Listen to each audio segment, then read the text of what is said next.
Ladies and gentlemen, it's time!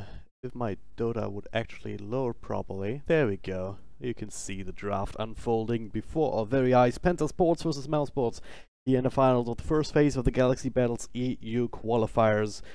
Whoever wins here will punch the ticket to the second phase, where Team Secret is waiting for them in a single elimination bracket. So still a long way to go if you want to qualify for the Galaxy Battles, the first major of 2018, the Philippines Arena in Manila. Well, and Penta, they're out for revenge. They lost 2-0 to Mouse Sports here in their upper bracket matchup. So now they're going to look to try and turn things around a little bit. And, well, they might have a few advantages. Mouse Sports, I believe, they just came back from Barcelona, partying all night. And they're also playing with a stand-in here, Conman, coming in instead of maybe next time. So perhaps a unique opportunity for Penta to try and make use of that. We'll see how it works out. For now, they go for the Shadow Shaman, classic pick for them in the first phase. My name is Dragondrop, happy to bring you the series, and even happier to be joined by the one, the only, Skim Gaming. How are you doing? Hey, thanks for having me. Very much looking forward to this. This is one of those matchups that has a lot of meaning behind it. You know, you already illustrated, yeah, this is, you know, for spot against Secret or whatever, but ultimately, if you look at the entire European scene, I think there's like a huge gap after Liquid and Secret, right? Oh, yeah. You'd think that maybe OG is like a top 3 team right now, but obviously they have their own issues. We've seen Kinguin now play their first LAN finals, but even that team still has their issues online against other European teams, namely Penta and Mousesports. So this is like a very important match to sort of, you know, going forward, if one of these teams establishes themselves, you know, as a top 3 team or as a top 4, top 5 team in Europe, this is sort of part of the origin story. You know, this is where we can look towards and be like, yeah, this is where Penta or Mousesports set themselves apart from the rest by beating the other team in those qualifiers. So this is a really important match for them for sure. And like I said, you know, with Mousesports having a stand-in, also just coming off of the LAN finals in Barcelona, there's a huge opportunity for Penta to strike. Yep. Well, definitely already some picks here as well in the early phase that we don't always see. I mean, Penta, of course, as I mentioned, the Shadow Shaman, they go back for that pick in the first phase more often than not here whenever they can get away with it. And Omni Knights, also something that they've run before, but for Mousesports, well, Shadow Demon comes into the meta more and more these days just with the Shadow Poison builds, but I can't say that I've seen a Kunkka first phased or picked at all in a very long time, so already starting out with some curveballs. What do you think about that? I wonder if this is because of their stand-in. You know, obviously, I don't know too much about him or anything at all, to be honest. So maybe this is, like I said, maybe this is a bit of a curveball because they're playing with a stand-in. They're mixing things up a bit. Maybe they want to accommodate him and his personal preferences when it comes to, you know, heroes and a certain play style. For all we know, this is one of his signature heroes, Kunkka. I'll actually look it up. I'll try to look it up anyway. Yeah.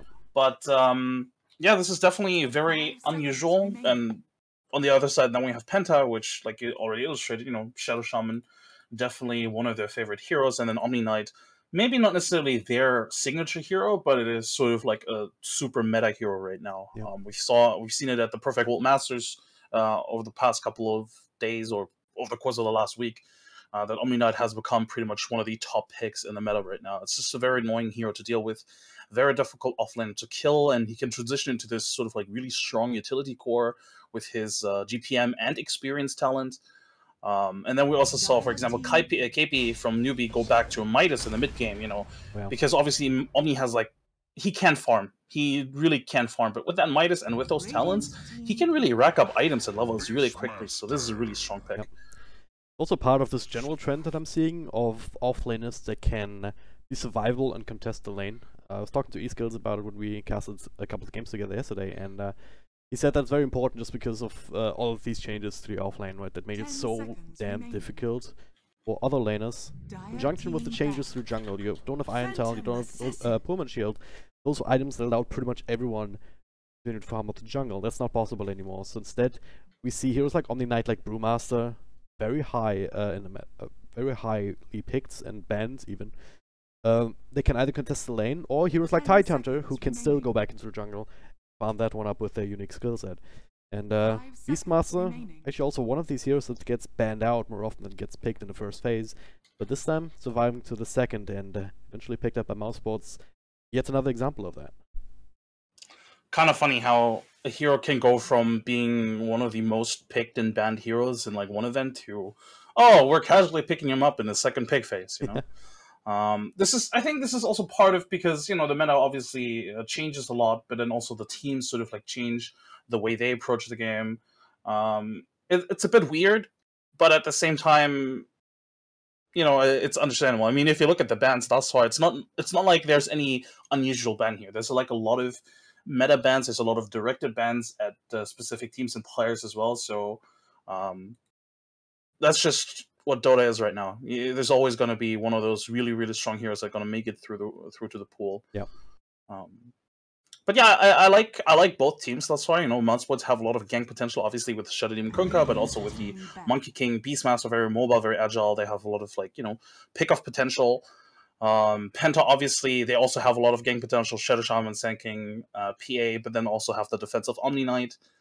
And both teams likely still going to pick up a mid laner who could either be some sort of like hard carry or just go, or they just commit to this whole like ganking style, you know, just pick up like a Queen of Pain, something that can go ham with the rest of the team in the mid game. Obviously, Monkey King and PA are two good carries already that can technically, you know, they can both play the very aggressive style, but can also just fall back farm. You know, we've seen in China, especially Monkey King, they love to build the Battle Fury on it. Oh yeah. Yeah, for PA, I mean, you see that more often than not. Some PAs still, I've seen WC, I've seen both builds with the classic Desolator build-up, just for all-out single target damage, or at the same time other PAs just like to go for the Battle Fury to just farm and stack up together with the other cleave, or just they'll get that minus armor from the Talon instead. There's a lot of flexibility in that sense on a PA these days, and of course Monkey King, Battle Fury, extremely useful as well, alongside the other items here like Echo Saber, buff out that ultimate. We'll see, a lot of mid laners have been banned out. Medusa, alright, that's another one that you see more and more often these days, actually. As this extra late game insurance, very hard, very tanky to deal with. Oh, very tanky and very hard to deal with, that's probably the better way to put it. Yeah, and this is sort of the hard carry that I was looking for. Even though PA can technically be a carry, obviously, and she is, but I still think you want like a fallback kind of carry with this lineup that Penta right now have. They obviously have the Omni Knight as a defensive hero as well, and you sort of need a hero to pair up with that. And I don't think PA really is that kind of hero. You know, PA is going to be all in people's faces, and you really want a fallback carry in that regard. So Medusa is definitely a really good pick here. They have a lot of tower push with both PA, Medusa, and the Shadow Shaman, then, of course, on top of that. So I really like that lineup from Penta. But I actually really like Mousesport's response as well now with the Necrophos. I was concerned they might not have enough damage to deal with the Medusa, but of course with the Necrophos Reaper's Scythe, that is a really strong pickup here. Yep. They did run it the other day as well, I believe, against this tournament. Against Penta Sports, incidentally. And they ended up going for, that was against the Death Prophet mid, and they ended up going for this Dagon build, just to have a quick zap on the DP while she was using the ultimate, and something similar might be possible here against Medusa. We'll see. Sports, definitely a very accomplished team, but Penta Sports, well, talked about it a little bit earlier, they're definitely one of these teams that are right on the edge. They've qualified for a few lands here and there, and they definitely have the capacity on a good day to outplay any of these other European teams. And that's kind of why it's pretty fun to watch these European qualifiers, because if you have like Penta, Mouse, Kinguin in one in sort of like one qualifier, I think all three of those pretty much are on the same level. You know, everybody can take a game off one another. Everybody can take a series off of one another. They all know each other really, really well. I mean, you saw it in the lobby, right? They were talking. They were really sort of like basically friends talking with one another. We've seen the same thing from Penta and Kinguin in lobbies as well. Like these guys, they've known each other for quite some time because they've sort of been playing each other for so long now. All of them sort of trying to break through into that top tier scene, you know, and top tier level. And you know, this season, this is where these teams can break out, because obviously, I mean, yeah, sure, Mousesports has been around already, but you know, This is the season where you can have more opportunities to qualify for events because there's so many qualifiers going on, and Yeah. teams like Liquid and Secret are going to pass up on qualifiers. Yeah. Sure, Secret is still in this one, but what was Perfect World Masters that were directly invited? What else was there? Summit they didn't even participate in. So there's a lot, and Yeah. we saw Kinguin now qualify, and now it's onto Penta and Mousesports to qualify as well. Well, only one of these will get the chance to move on. It's just the nature of these qualifiers. They are brutal indeed. Even the double elimination bracket does come to an end here in the finals. Only the winner will move on. Wasn't half of Penta also at WSG? No. Weren't they? Not half. I think not maybe half, but I think Boogie. two players. I should still have the docket here. Look that up. Oh yeah, you check them. Participants. Not sure if any of them actually went.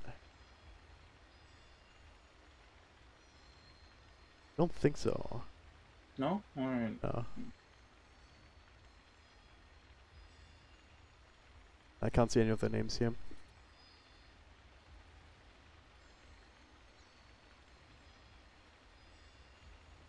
Oh. None of them, but obviously almost the entirety of mouz, except for Madara, who couldn't actually play in WSG. Yes. He's only holding a UK passport. It caused a lot of confusion for the viewers as well. That didn't catch on. But of course in this game is here. We're still missing maybe next time, not sure what he's up to. He's still recovering from too much partying or something. But Conman is here instead. Maybe he's still traveling, you know. Maybe, yeah. Maybe he had like a really bad connection, and then he's like stuck in a train or something. Oh yeah. Well, we can resolve the Discord issues soon. What we're talking about? I don't have a Magnus mid player.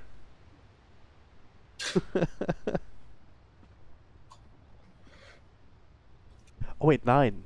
Was 9 there in WSG for the German? Yeah, that's why I was wondering, you know. And they, you sure? Dabs, Luft, Blazemon, Cube, and Shaq. That was a German. That was a German team. I mean, maybe he traveled there for leisure. Maybe, yeah. We can't hear his mic, and we hear his sounds. Anyone has a fix? I mean, it sounds like a mic issue. More so than the Discord one. Should be sound devices, right? Let's see. Settings.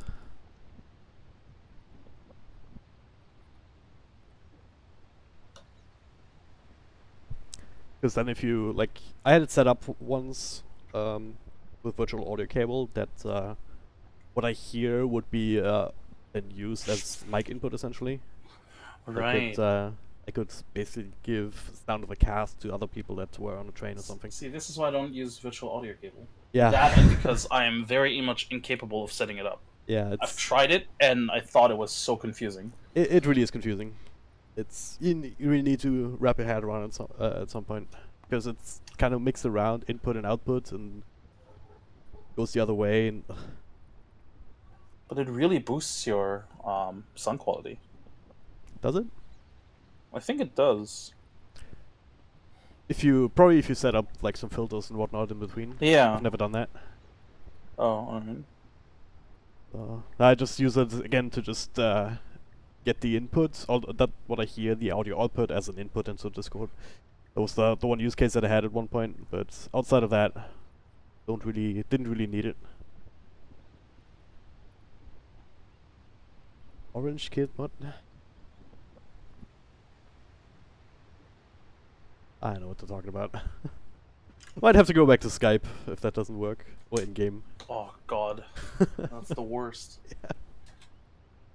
Or TeamSpeak. TeamSpeak is not the worst, regardless of what I keep saying as well when people invite me to TeamSpeak servers. You'd think that players that do this professionally would know how to deal with this, you know? Yeah. Or would have it set up already. Who knows? Sometimes just some freak things happen.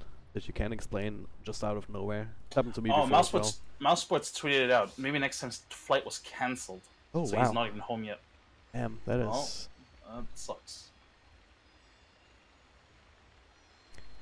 That is not ideal, because he's considered to be one of their most impactful players. I mean, of course he has a few legendary roaming heroes, but he keeps doing things with time and time again.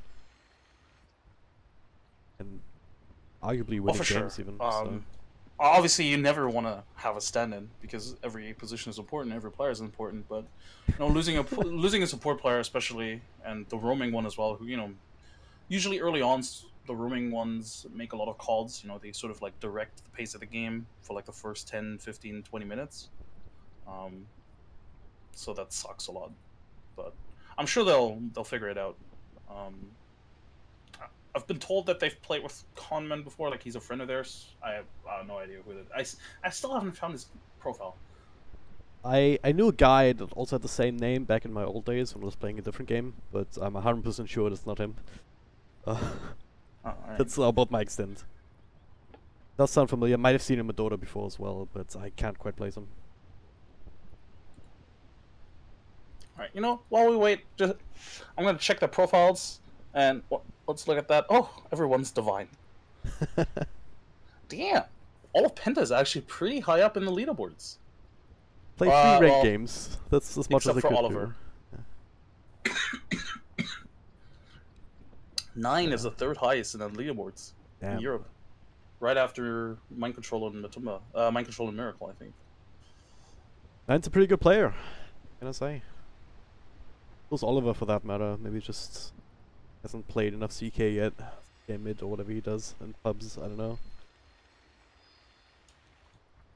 It's crazy how talented these guys actually are. And also look at DNZ and you see his Earth Spirit, or Sanking is also a hero that he's played a lot of times. Yeah, I mean, it's just nice to see. Also because Penta, they have this more interesting playstyle, because they don't always run these normal meta mid heroes. Medusa on 9 will probably take it there today. But sometimes they just run Oliver mid on one of his melee heroes, like be it Lifestealer, Abaddon, like CK as I mentioned earlier. It's like whenever they feel like they can get away with it, it's a good game for it, then they'll do it and they find success with it. Well, I like just watching Penta so much. They're a very fun team to watch, and that's why I kind of want to see them in a LAN event to see how they fare up against the best. And it's not even necessarily you want to see them play on LAN, but more so that you want to give them the experience of playing on LAN, because it boosts like a team's potential so much. I remember the first MVP Phoenix that we had was utter trash, internationally speaking. They would attend a LAN event because they got it. Like, I remember it was the first Starlighter that had, like, the first event to have, like, sort of, like, teams from all regions, basically. It was Starlighter 8, I think. And they invited, I think they held a qualifier, I'm not sure. Either way, MVP Phoenix attends, and they show up, and they have, like, one really good game. But then people were like, well, we'll just ban your Warlock, and you can't do shit without it. And then they were just utter trash. But, these experiences, they help you grow as a team, as players individually as well. I remember, what was it? I think it was March. Loda tweeted out that March was really trying to just learn as much as possible. So he kept talking to people, kept trying to get as much information, kept trying to exchange ideas and, approaches to the game.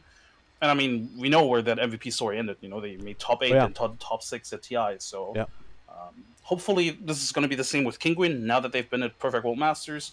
I've been told already they've been very engaging as well with the other teams and players, and obviously Kinguin's going to be at the summit as well, so hopefully we'll see them develop even further, and obviously the same with Mousesports and Penta, of course, going into the season. Yeah, it's also one of the things that I was hoping for, that with the amount of events that we're going to see more of these like quote-unquote tier 2 teams make that jump here, get that experience, you get more time and space, with the top teams all just probably focusing on the majors, and through these qualifiers, these kind of teams, they make their way to these big lands, not just the small regional ones here with like a couple of teams like these rock qualifiers, that Penta went to and qualified for the main event there. The Monkey King's gratitude But also these bigger ones, right? Because these guys they work just as hard as the pro teams. That's that I know for sure, right? Because I've been in Krefeld when Penta was there too, playing at Take TV Studios, and really showed these guys are as dedicated as the rest of them. All right. I hope that this is, you know, our man has been in the scene for virtually ever. Yeah. He's been a stand-in for so many teams, and he's been like a really capable one as well. And you know, I don't know, I forgot the other team names. I mean, obviously Navi very recently, but there was this other team that was really good that like stacked with all the Russian players. Was it Double Dimension? No, it wasn't Double Dimension. Either way, Not sure. definitely he's a player that also sort of is looking to finally have success after all these years. So this is definitely a team to look out for. Looks like they resolved the mic issues. So we're finally in game number 1 here. In case you guys are just tuning in, this is an elimination series. The winner will move on to the second phase of the Galaxy Battles EU qualifiers. Loser will not get that same chance. Mouse Sports here on the dire side versus Penta on the Radiant. Looks like we have these standard lanes coming through. Oliver, Phantom Assassin safe lane with Medusa. DNC gonna be roaming around on the Sand King. The battle begins. But looks like Mouse might be able to secure that bounty rune here. Yeah? Yeah. Bit hesitant to walk uphill there. They weren't quite sure what to expect there, and honestly speaking, that was really dangerous to walk uphill like that as well. I mean, they do have the Shadow Demon for like a defensive disruption. But imagine if there had been like 4 Penta heroes just sitting there waiting for him to walk uphill. Yeah. They didn't have a ward there as well, and you could tell they were really hesitant. Wait, do we really want to go uphill here? But secured that rune nice and snug. Work out in the end. Skylar got the one on bottom. But 1 each for Madara and Thug. So a little bit of an extra start here for both the mid as well as the safe lane. The Courier's trying to get last hits, but now turn back into the Monkey King. And this is the lane where Boogie is still gonna have some issues even as an Omniate with his constant Shadow Poison spam, but dodge a few of those, like eventually gonna run out of mana. That's the one issue with this kind of build. You know, on bottom though, DNZ lands with a stun. His Skylark also dropping very, very low himself, but so is DNZ, especially with Conman also being around here. Gets body blocked by his own teammates. Skylark, will he fall here? Oliver with another dagger can come through, and the stick charges. Helping me out for the time being, eating a tango. That'll be enough, and a bit of a turnaround. He dodges the torrent. Well played for Oliver, as he's now in a bit of trouble himself. Another burst strike is available. This is so crazy. Everyone's getting so freaking close. Another jump, and this time it's enough. Oliver still drawing the first blood. Now he's kind of out of region. Doesn't have a salve, neither does DNZ. So he's going to have to munch through some tangos. Be a bit careful. Going 1v1 up against the Beastmaster. Yeah, that Cossack Finale coming big into play there. It's a bit unfortunate for Mouse Sports that they have this wave pushing in. Or I guess it's now fortunate because they can soak up the experience, but Penta were able to be level 2 before Mouse Sports was, so they suddenly had 2 abilities available in that skirmish. And then, you know, the dagger, the jump, and then the Cossack Finale on top of it made it too difficult for Mouse to get out of there. Top lane, Boogie, I'm surprised. I mean, he went for a bit of a greedy build. He went for the Ironwood branches and the mango first without going for the stick, because he wanted to buy it on the side shop. Obviously, you can't buy the rest on the side shop if you want to have the magic one. Yep. But that meant that there's like, what, 4, 5, 6 spams of Shadow Poison that he didn't get any stick charges for. And as you can see, Boogie, he's already really low on regeneration now because of it. Well, I did end up going for the Soul Ring here. Doesn't have it queued up just yet. But that's the one thing that can help you sustain quite nicely in terms of mana as well as health here based on the purification. The base we can get. Oh boy! Oh no! Mid lane, the illusion! It baited them! They thought they could go for the Shadow Shaman kill instead of the Dusa kill. Oh no. Well, the real Shadow Shaman is down bottom. They were smoked up together with DNZ. Didn't quite get the kill on Skylark, but they chased him all the way around. Now Conman coming to try and turn this together with Spartan. Oliver, well, did have a salve, so back up to a decent amount of health points. DNZ showing up with a stun. Should just be able to walk out here, maybe not with the extra slow. DNZ committing for it, and yeah, it's not quite a kill. It almost was indeed. I still can't believe it. They have the perfect wraparound on the Dusa, but then they see the Shadow Shaman illusion. They think to themselves, well, Dusa's a difficult kill. Let's just kill the Shadow Shaman instead.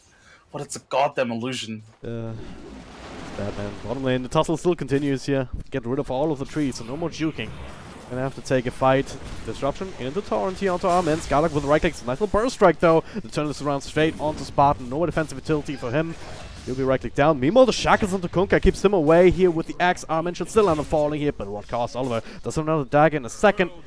And Conman, if they can have the vision here, that should be a death, and it is indeed. Skylark still looking to continue to trade. Oliver with stick charges, none of them available, can turn this around whenever he wants to, especially with DNZ coming back into the fray. The axes are not going to be enough. This will be the end of this particular trade. But still a really good trade for Mousesports. They get obviously it's a 2-for-2 trade, but in the end they still, you know, get the kills. I mean, you're playing the aggressive lane. Trading those kills is totally fine. You also forced a lot of regeneration on Oliver's side, who's basically he's down to like a shared tango now. And you also have the level advantage. Beastmaster's like half a level ahead. You know, Shadow Demon, the Kunkka also almost level 3. I think this is totally fine for them. They're sort of expected to play like this anyway. You know, I mean, you can already see Shadow Demon and the Kunkka already heading bottom again. Like they just want to keep it going. Like this is sort of what this is supposed to do. You have two very tanky heroes that can deal in 1v1 scenarios. You know, Necrophos and Monkey King are very self-sufficient carries in that regard. Yep. So this bottom lane is going to be is where it's going to be at. Yep.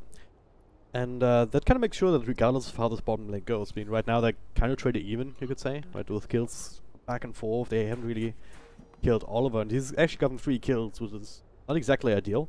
But if these other lanes win because of that pressure, because you keep Penta supports in that lane rather than try to roam around and win these other lanes for them, then it can very well be worth it.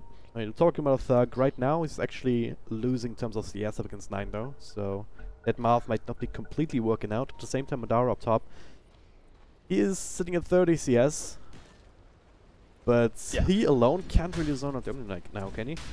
No, he definitely can. 1v1 Monkey King versus any melee hero, Monkey King wins just because he has superior range. Like his attack range is basically like a ranged hero in that almost. So yeah, you're Omni Knight, you want to be up. Oh, I'll go again. Disruption to Torrent. This time they're gonna go for the real hero. 9 though. Well, out of mana shield. Did get a little bit of mana back here with the Mystic Snake, but no TP reactions. Is gonna have to try and survive all by his lonesome. The Verify actually making this very, very hard. Thug has to go for his Ghost Shroud to survive the tower. Mimot on bottom. They did finish up Skylark because of it. Yeah, the supports were trying to go for a kill here and then decided. I mean, they wouldn't have any, even if they had to peek, they wouldn't have been in a position to really defend or save the Deuce anyway. Mostly because they were really low on mana and HP. So. Yep. This was a good trade for them, making sure they get a kill on the other end of the map. But yeah, just to finish that thought, Monkey King demolishes most melee heroes in this matchup, if not all of them. And Omni Knight, generally speaking, he is being annoying because he cannot really trade, or other heroes can't really trade efficiently. But that's not the case with Monkey King. He can trade so efficiently in this matchup. You can see, he can even, look at this. He's zoning out Boogie out of his lane.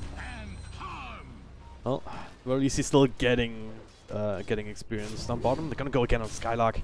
The slows off the reverse strike and a couple of casual swipes. Without the level 6 yet on Oliver. Continue to get these kills, which could still end up being an issue, right? Monkey King still need a couple of items to really become super tanky, or you need to make sure to get your ultimate off, but with just a little bit of control and a quick jump and a couple of lucky crits from Phantom Assassin, they can potentially just take him out of the picture entirely before that even happens. Oh, for sure. And with Mousesports' lineup, I mean, they have Necrophos and Monkey King, two heroes that don't necessarily dominate the mid game, right? So their mid game is very dependent on this Beastmaster to either take off in terms of pushing or split pushing, or team fighting and trying to gank with the supports. Well, here we are again. Common and Spartan try to do just that, but this time 9 is poisoning after that. I believe they caught a glimpse of them down bottom. Even if they didn't, look at the wards from the Radiant right now. They have 2 deep wards, right? They have one behind the Necrophos and one behind the Beastmaster. Yep. If they don't see the supports there, what does it really mean? They're probably either sitting around the Dusa or they're doing what they're doing right now. And This is such good awareness from Penta, honestly. Dara up top, Shackles connect, Boogie walking up for the purification. Should be an extra bit of nuke damage here. Wait, holding on to it for a little bit longer. DNZ. Oh, with the burst strike setting that up. Same time down bottom, he's okay. Should be dead. So cool how we see the same kind of movements mirrored on the on each side of the map essentially. Penta were almost one step ahead. They were really smart. They anticipated the support movement and they TP'd the Sand King and the PA top. But unfortunately, PA TP'd to the same tower that Sand King TP'd to. TP took a bit longer. Shadow Demon disrupted her, and they went for the kill. Penta definitely sort of still ahead in terms of like reading the whole game. Like they definitely read the support movements right now. Like they always know what these supports are. But of course, again, the heroes in those individual matchups don't necessarily do too well. Yeah, the Dusa does well against Necrophos generally, but can't really zone him out either. So the Necrophos is also going to just, you know, be content with farming in this mid lane. The only lane that's been really going well for them is the bottom lane. Yeah, they got a kill top on the Monkey King. The Monkey King is still doing really well in terms of farm. Yep. And the PA actually, her last hit is it's not noteworthy. She's behind the Omni Knight in terms of last hitting.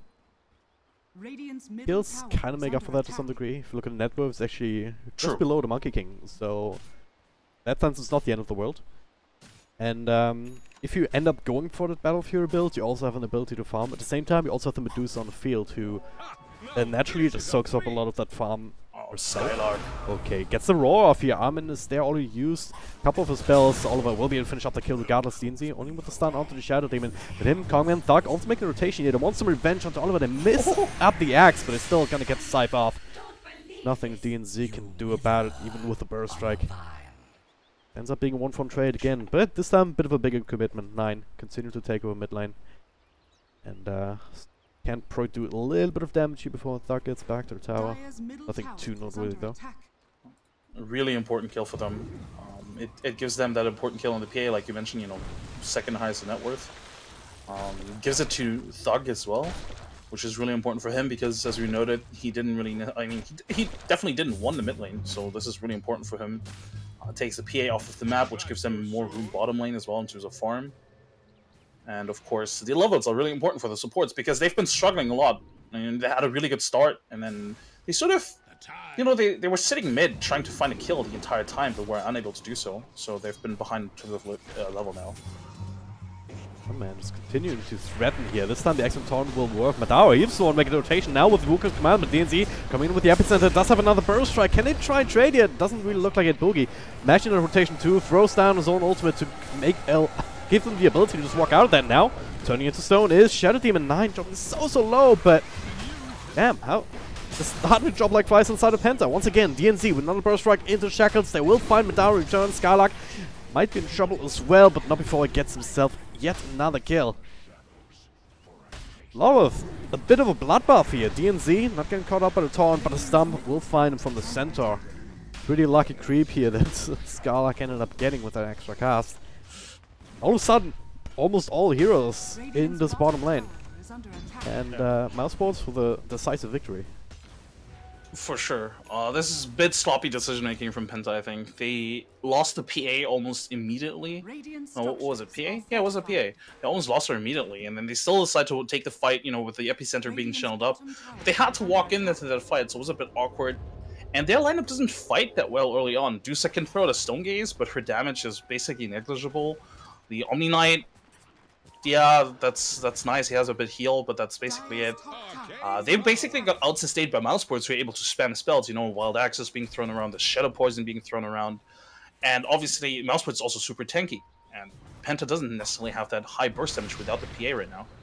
Your PA here, Oliver thinks quite a bit as he goes on Thug, and now a bit of a wraparound happening. Still, Conman showing up. Also Spartan there, didn't quite get the axe off this time either. Conman actually a bit of trouble, super slowed down, and will be brought to justice. Big commitment here for Penta in this middle lane. They looking to try and get something more out of it if possible. The Medusa's fallen back 9, turning into the jungle. That's the other thing that Penta can even fall back on. They might have to fall back on, just trying to secure this jungle farm for the Medusa so she can get big. And just challenge Mousesports essentially and saying, hey, we've found Medusa, how are we going to deal with that? For sure. They definitely need to secure more farm on Medusa, make sure that she can farm uninterrupted, but as I say that, Madara is eyeing her already. But in general, you know, just create as much space as possible. The Shadow Shaman probably soon is going to resort to, you know... Oh, he's going to find the Monkey King. But soon he's probably just going to, you know, walk up to tier 1, drop the wards. So much burst damage. The Necro box now as well. That's a split push here for mouse sports as well. He burns up in the wild axis, so you're amping up all the damage from his creep spawns and summons and whatnot. Dialogue has recovered quite nicely here despite dropping it a couple of times. It's starting to slow down this Phantom Assassin quite a bit, and that's a hero that really likes momentum, right? You want to have a couple of early items, jump onto people, get some crits, and ideally survive these early engagements. But it's not really making that happen just yet. This Monkey King, Madara, has wasted a lot of time. He's just basically been sitting up here, watching the Dusa take the tower. Pretty interesting strategy. Falling back to the jungle now. And the supports from Mousebots, again, they're sort of like wasting their time just sitting here trying to wait for somebody to pick up Thug. But I think if you're, Penta already scanning as well, they know this is too obvious. Like, this is, Thug would never just sit here in this tier, in front of this tier 1 without any backup. You also haven't, nobody came to defend top, so where could they possibly be? Yeah. They're all sitting here in this general area. They will secure the tower, and with that, at the very least, Oliver had to be careful. He does have Boogie behind him. Shouldn't be too bad here with the Guardian Angel as well as the Purification. DNZ actually coming in trying to bait something out here. Still only Thug, a hero that you cannot really go on with what you have on the side of Penta. This is awkward. Penta have to let this they drop. They actually see Skylark. They have the confirmation, especially with the creeps coming in as well, obviously. I think Penta should have never tried to take this fight in the first place. I think they should have been fine splitting the map. Right now their lineup can't fight 5-on-5 against Mouseboards. Mouseboards have so much sustain because of the Necro. They have the, you know, they're very naturally tanky heroes in the Monkey King and the Beastmaster. They have the spammable spells. And on Penta's side, you don't have a good way of initiating. If you had like a Blink Spur Strike, a Blink Hex or whatever, maybe. But you can't just walk up to people and expect to kill them. So they're right now doing the thing that they should have done earlier, splitting the map, and you know, they have two heroes pushing the mid wave, you have two pushing top, or somebody farming the jungle. But now they're losing a tier 2 instead of just a tier 1. They will lose the tier 3 if they don't respond to this, so they're not really in a good position to actually make that trade happen. Meanwhile, the boat comes through, Conman's being shackled up, the boat actually doesn't crash on anybody. He'll be the one who falls, and they also catch Shadow Demon, so 2 heroes down, but at what cost? Bottom lane, Madara pops out a Monkey King ultimate on top of the roar, just straight up fighting into Boogie. They have enough damage here, Guardian Angel comes through, and the Burst Strike onto 2, follow up with a nuke here, with the Epicenter. This could turn into something. Madara will be brought down before the Wukong's command can finish off anybody. It's on top of the 2 kills in the top lane. They also get the core kills as they were trying to push down and commit to the kills in the bottom tier 3 area. All of a sudden, Penta Sports, well, kind of recovered quite a bit, even though they don't get the tower trades. This is still the one thing that they can't really be too happy about. I feel like any Dota player should totally understand why mouse sports, like, you know, I think everybody has been in this position, you know, they're all top, let's just take this tower. Oh, somebody's TPing, let's just kill him really quickly. Oh, wait, it's an Omni Knight. Oh, wait, he's super tanky. Oh, wait, we can't actually kill him. Bit awkward for Mousesports there. Definitely a really bad trade for them. They effectively give up 4 kills, and yeah, if you look at the experience earned, suddenly the graph and even net worth is in favor of the Radiant. Yep. Bit crazy there, and this was a huge. Yeah, that should be another kill for them. That is a big old punch with the hammer. Yeah, and this is sort of the power of the Omni Knight right now. Like this build with the drums, phase boots, and then the gold talent. Like he's gonna run down people, and if he ever hits a level 20 talent, he's really gonna run down people because people can't run away from him. Yep. Well, that's Radiant Courier somewhere. The entire Dragonlance on it. Well, that sucks. From Medusa here, 9 gets roared up, boated up, out of mana already with all the Necro creeps. Yeah, there's no way to get out of that one. That's a really good pickup for them. 40 seconds without the Dusa, they might even be able to take the tier 3, or at the very least pressure it a lot. And if you're Penta, you can't even split push effectively. Look at Monkey King; he's already making sure they can push in mid. Well, DNZ's on top; he'll be able to at least clear through the creep wave, and that'll also give him enough money for his Blink Dagger which is something that they might not quite expect yet if they continue to push down one of these lanes. That's also one of the effects of this kind of a team fight, or like this kind of pickup that we saw earlier, 4 heroes going down in very short succession on the side of Mouseboards. All of a sudden you get a huge influx of gold on these supports, and yeah, when I checked Sand King's net worth early, he was nowhere near the blink, but now he still has it, and they immediately smoke up. Not sure if the two of them can really do too much here, though.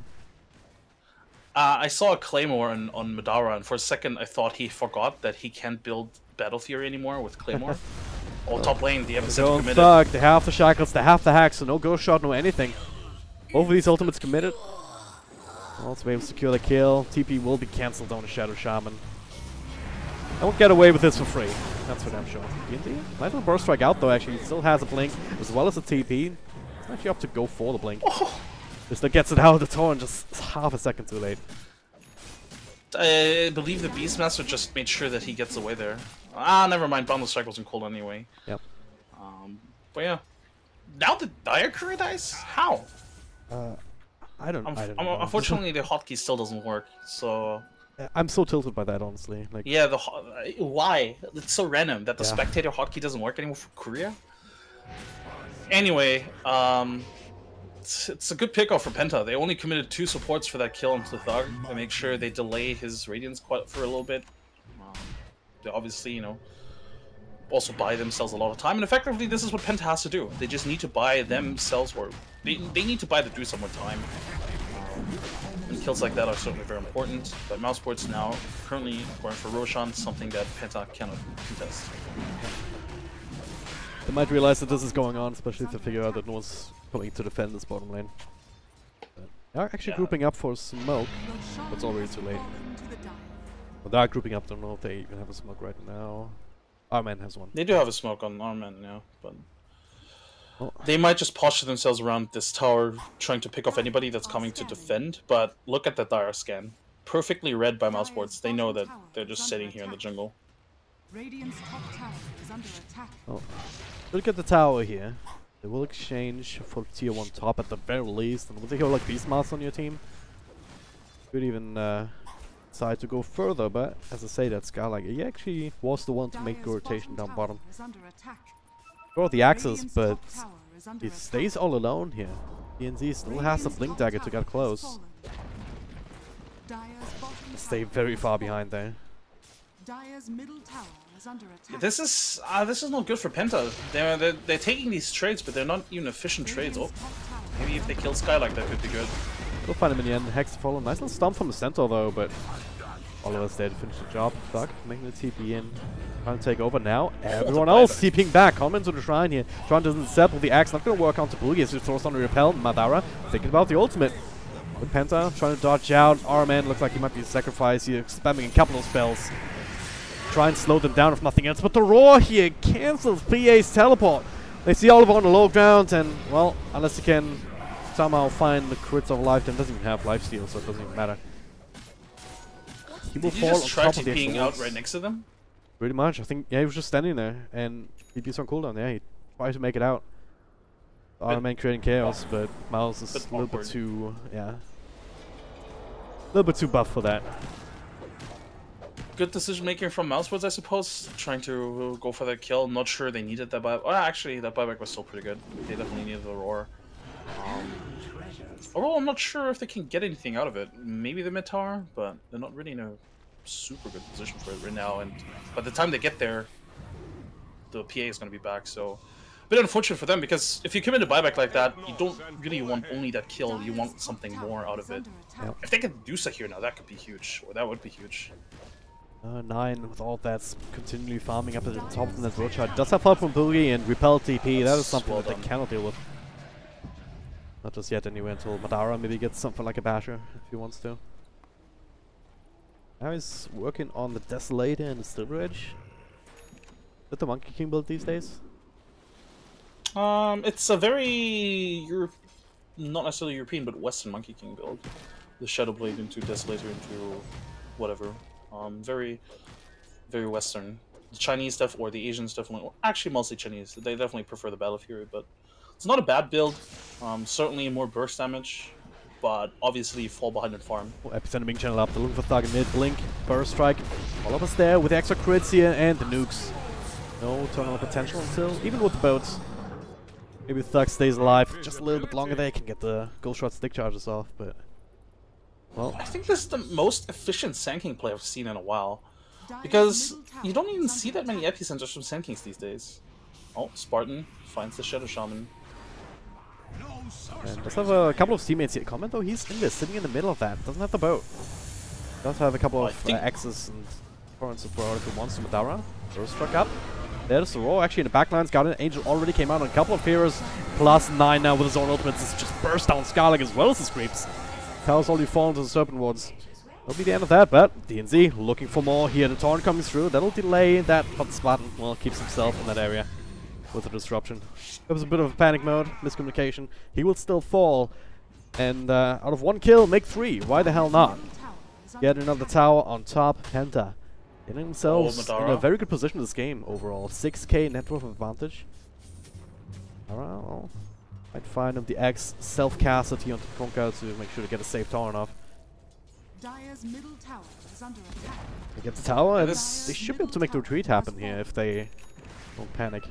Dara is on got 2 towers out of this. Oh, Oliver. Not again! Oliver, come on! Run away with the rest of the team. The Torrent will not land the X into the boat. Should, if it wasn't for the repel. Boogie helping out his teammate this time, so get away with the black eye. Bit questionable decision making from Mousesports there. That earlier engagement close to the tier 1. I think they got overconfident because of that Invis rune on Conman, and they thought to themselves, well, let's just take that fight, you know, where they don't know I'm here, we're in a superior position, let's fight around the tower. But they didn't really have the proper vision to take that fight, and I don't know, it was just a really bad positioning overall from Mousesports, you know. Skylar coming in from the back, Conman sort of like in the tree line. The Shadow Demon was even further away, so it was just really badly coordinated. And this is not looking good for Mousesports, honestly. I mean, if you look at the net worth graph and the experience graph, definitely in favor of Penta. And this Dusa is starting to spiral out of control. Oh my god! DNZ with the 4-staff! Actually interrupted TP on the Monkey King. He was trying to TP out on top of one of these trees. DNZ! What a god. What a god indeed. And that's 50 seconds without the Monkey King. Unfortunately for Mousesports, there's not really a key objective for Penta to take here. There's no tier 2 tower to take. Maybe the tier 3 they could start chipping at it. But look at what the rest of Mousesports are already doing. They're pushing out the mid and the bottom lane. Even smoking for the bottom lane actually. Again, DNZ though channels up the epicenter as they find the Beast Mars and Skylark. We'll get the roar off. A couple more right clicks will do the trick, but he will trade for DNZ actually with a zombie of creeps. But now, Oliver, he's in trouble. The scythe coming through. Boogie trying to help out with the heals, with the repel. They're turning this around again. Spartan will delay enough for the self-destruction here for Thug to get the hell out, but instead, he walks back in. Not sure if that's the best idea here. It's now 2v1, the Spartans are falling. Oliver and Boogie, they can't really fight Thug with the Radiance on top of him. It's really difficult to fight him. Yeah, overextension from Mousesports. I thought the idea was kind of cute and was good, but obviously Boogie being there, and this is his mobility build paying off big time. Drums, phase boots, blink. He can be anywhere effectively. Good mid lane. Madara might be in trouble again. RMN Glimmer caping forward here. Hex into the ward trap, into a couple of right clicks from mine. The boat and Torrent coming through, not hitting on anybody. He didn't act. I was just being pulled apart by these small little gang squads from Penta, and there's another one. Thug, who was retreating on foot. And now 4 heroes around him, well, you can be as tanky and as survival as you want. You're not surviving that. They're gonna force out a buyback here for sure. Yep. Madara doesn't even have it. It's only on Thug. Everyone else is alive and kicking. No roar, but only for another couple of seconds. The boat, 25 seconds on the clock there. We still have this Medusa. Skadi on top. Stone Gaze still available. 15k net worth overall. I mean, maybe this is where Mousesports start paying for not really paying too much attention tonight. I mean, if they're not buying back on this Necrophos, they're gonna lose a tier 3 tower at least. It is Spartan still, once again, gets the disruption off, but Penta can feel it. I was gonna say they can feel very comfortable, still gonna lose DNZ, just sitting there very boldly with a Sandstorm in vision range of the tier 4 towers. They're still gonna get the kill on Spartan, the bot coming through again, missing Kunka. Still hitting in the middle of that and gets bursted down with 2 quick crits. Also gets rid of the melee. Melee Necrobook. Might have to jump to his friends, and can he get it off just in time? Despite that boundless strike, almost enough for Madara. That they at least get something worthwhile off of this trade, but as it stands, get DNZ, sure, but they still lose a couple of extra heroes, plus the melee racks. This is not looking good for them, and this is where the build from the Monkey King is sort of biting them in the butt. The fact that he doesn't really have the catch-up potential. If he had the Battle Fury and he was behind by, say, this amount of net worth, you know, he could farm that up. This is not, like, it wouldn't be insurmountable, but as it stands, he's never going to catch up to the Dusa, let alone the PA. So this is a really difficult game for mousesports right now. They still have a lot of burst potential on the Dusa, don't get me wrong, but it's difficult to get to the Dusa. If Penta played right, they're never going to leave 9 alone for the rest of the game. Smoke up. That was so quick. Smoke broke, they see him on the low ground, instantly dispatch him. It does help that Oliver has a DD rune for another couple of seconds to work with. Not quite a crit there, that would have been hilarious. Still gonna fall now. Oliver also going for the max minus armor bull. -4 from the talent. You have the Solar Crest, that's -10, another -7 from the -6 actually, sorry, from the Desolator. They nerfed that a little bit, but well, it's crazy. It's likely gonna be tier 3 and It'll another be Rax. Blink Hacks here as they go on the Necrophos. Just bursting down. They're not even breaking the sweat. Combat next on the list. Trying to juke and drive through the little trees there are. Oliver doesn't want to commit quite close enough to the fountain just there. The only force out of buyback on Scout, like it doesn't throw a Necro 3 available. Slowly but surely 9 walking away to tower. The rest of the team just picking them off one by one. Madara doesn't feel comfortable going forward here until just now. DNZ is sacrificial lamb, but Madara forces to reveal himself. Oliver, one more right click and one more jump. We'll get him in range for that triple kill for him just casually now. Might be able to make it a 4th one if it wasn't for Madara's buyback. Retreats the rest of the team, and that is Spartan. Disruption on his friend. Ultra kill for Oliver. Give him a rampage. There it is! There it is! Double rampage. Scarlark is on the hunt. He's on the run. But they're hunting him down. They really want it. And they don't even get it because GG was called already. Unfortunate, but just quote unquote a single rampage. Penta coming out of the gate swinging. After dropping 2-0 to mousesports in the earlier matchup in this very tournament, coming in here with a very decisive victory in game number 1. Yeah, this was a rough game for mousesports. They gave away that lead that they amounted in the early game with that one really bad trade, and then from there on out, it spiraled out of control for them. Very unfortunate for them, but also well played from Penta, honestly. They were really patient with their play. They always made sure, even though they lost to Dusa a couple of times in the mid game or in the early game, they were confident, knowing that they always had that potential to catch up. And I gotta give it to the supports. RMN and DNZ definitely making the best out of those heroes and always going for those kills with just the 2 of them, right? They only commit these 2 heroes for kills on core heroes, and that bought so much space for Penta's cores. This is the playstyle from Penta that they really love, and if they get to execute it, they're actually very hard to stop. And this is something that never really happened in the last series against mousesports. This seemed a little bit off then, but certainly not today. So we'll see whether I can repeat that in game number 2 or whether the mousesports.